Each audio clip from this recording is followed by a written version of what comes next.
بتسهر طول الليل عشان تذاكر، تشتغل أو حتى تلعب، عشان طول النهار أنت تعبان.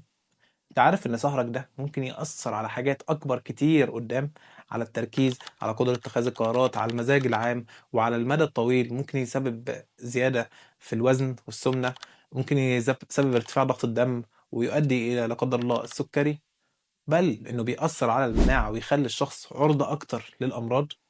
طيب ده ليه؟ ببساطة لأن الجسم محتاج ياخد كفايته في النوم من 7 ل9 ساعات في فترة الليل، وكمان عشان الساعة البيولوجية اللي في الجسم اللي تنظم إنتاج الهرمونات، لازم في الفترة دي يكون فترة النوم والسكون عشان الجسم يشتغل ويفرز هرموناته.